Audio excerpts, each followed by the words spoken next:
Hello বন্ধুরা, তো তোমরা সবাই কেমন আছো? আশা করি তোমরা সবাই অনেকই ভালো আছো। তো দেখো, আজকে আমি সকালে উঠছি একটু দেরিতে। তো গাইস, আমি কেন উঠছি আমি বলছি। আমার একটু শরীরটা খারাপ ছিল, রাতে আমি ঘুমাতে পারিনি, 2টার সময় আমি ঘুমাচ্ছিলাম, তাই উঠতে আমার 7:30 বেজে গেছে। আর দেখো, উঠে আমি এই যে শরীরটা তো খারাপ নিয়ে কী করবো বলা তো যায় না। আর দেখো গাইস, এই যে মানে আমি উঠে এই যে বিছনাটা গুছাই। সবার শ্রেষ্ঠ কাজ আমার এটাই, এটা আমার না, এটা মানে সবারই সব মেয়েদের এটাই কাজ, আগে বিছনা তোলানো। তো এই যে দেখো, মিষ্টি মিষ্টি বিছনাপত্র গুছিয়ে নিলাম। আর এই যে দেখো, আমি এখন ঝাড় দিয়ে দিচ্ছি। তো গাইজ, এই যে ঝাড় দিচ্ছি আমি। হ্যাঁ, তো উঠানটা আজকে উঠানটা আমার মা ঝাড় দিয়ে দিছে। তো গাইস, আজকে আমি ব্লগটা মানে সকাল থেকে স্টার্ট করব। সকাল থেকে দুপুর পর্যন্ত কি করছি কি না করছি মানে সব কিছু তোমাদের সাথে আজকে আমি শেয়ার করব। ভালো লাগলে অবশ্যই তোমরা কমেন্টে বলবা। আর দেখো গাইস, এই যে মানে কত সুন্দর আজকে রোদ্র উঠছে। হ্যাঁ, এবারে মানে কিন্তু গরম ভালো করবে, জাস্ট আমার কিন্তু গরম লাগছে, তাই সোয়েটার পরতে হয়। কিন্তু দেখো, বর আমাকে কাজের আগে কিন্তু বললো যে আজকে কিছু ইউনিক বানাবা। কিন্তু আমি ভাবছি কি বানাবো, ঘরে দেখছি কি বানাবো, এমন কিছু আছে মানে খাওয়ার ইচ্ছা নেই। মানে যা সবজি আছে মানে একদমই রুচি যায় না। তো দেখি একটু বাইরে গিয়ে কি আছে কি না আছে। তো দেখো গাইস, এই যে এটা আমাদের জমি।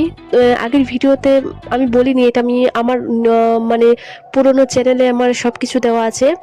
এই জমি আমরা মানে চাষ করি শুধু বাড়ির সবজি। এই যে যেমন ফুলকপি, মানে অনেক কিছু আমরা চাষ করি, মানে এটা খাওয়ার জন্য বাস। আর এই যে দেখো, ফুলকপিটা আমি তুললাম, কিন্তু ফুলকপি দিয়ে কী করবো সেটা আমি পরে বলছি গাইস। আর আমার পিছন পিছন দেখো, আমার মেয়েটাও চলে আসছে। ও বলতে চাইছে যে ফুলকপি আজকে খাবে না, ও মাছই খাবে, ওর মাছই পছন্দ, ওর মাংসই পছন্দ। তো কি করা যায় গাইস, চলো ঝট করে স্নানটা করে আসি। টান টান, আমি স্নান করে নিলাম গাইস। দেখো, এবার আমি স্নান করে কি কাজ, তো দেখো আজকে মানে কি বলবো, রান্না করতে হবে গাইস। তো রান্না করে আমি চলে এসেছি। তো দেখো, আমি কিন্তু ভাত সবজি সব কিছু কিন্তু আমি উনানে করছি। তো এখন আমার বর বললো যে ও আলুর বড়ি খাবে। আলুর বড়ি কীভাবে বানায় তোমরা কি কোনোদিন দেখছো? আগে 4টা আলু আমি নিয়ে নিচ্ছি এখানে। হ্যাঁ, এবার গ্রেড করে নেব, ভালোভাবে গ্রেড করে নেবো, যেমন আলুগুলো আর না থাকে। তো ভালোভাবে এখানে আমি গ্রেড করছি। আর এখানে দিব আমি সমস্ত কিছু, মানে পেঁয়াজ রসুন ছাড়া। তো নিরামিষ খাইতে হবে গাইস। কালকে আমাদের এখানে কীর্তন, তোমাদেরকে আমি বললাম।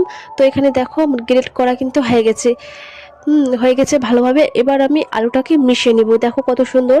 এবার আমি নুন হলুদ, এর মধ্যে লঙ্কা গুঁড়া সমস্ত কিছু, শুধু পেঁয়াজ রসুনটা দিলে একটু টেস্টটা বেশি হতো। তো ওখানে তো অ্যাড করা যাবে না। তো এখানে দেখো, আমি অ্যাড করেছিলাম চালের গুঁড়ো অ্যাড করেছিলাম, আর কিছু সুজি ছিল, তো সেটাই অ্যাড করছি। কিন্তু খেতে কেমন হবে আমি জানি না, কিন্তু আমি পেঁয়াজ রসুন ছাড়াই বানাচ্ছি। তো দেখো গাইস, কেমন হবে আমি কিন্তু জানি না, তোমরা বলবা। আর তোমরা এটা অবশ্যই বাড়িতে বানাবা, কেমন হলো কেমন না হলো অবশ্যই কিন্তু বানিয়ে খাওয়াবা। এখানে সুজি অ্যাড করছি, সুজি চালের আর মানে চালের গুঁড়ো এটাই অ্যাড করছে। কিন্তু দেখো, লাল লাল বড়িগুলো কত সুন্দর, মানে একটা আলাদাই গন্ধ বের হচ্ছে, মানে কি বলবো আর। হ্যাঁ, আর এর মধ্যে আমি দিয়েছি একটুখানি মানে কি বলবো, মানে গরম মশলা দিতে চাইনি, কিন্তু তাও দিয়ে দিছি। আর দেখো, এখানে আমি খেতে বসে গেছি। এখন বাজে গাইস একটা, কি বলবো, মানে একটা সময় আমি খাওয়া দাওয়া করছি, বলো এই শরীর নিয়ে আমি কি করবো আর। তো গাইস, আমি আবার নিউ ভিডিওতে আসবো। তো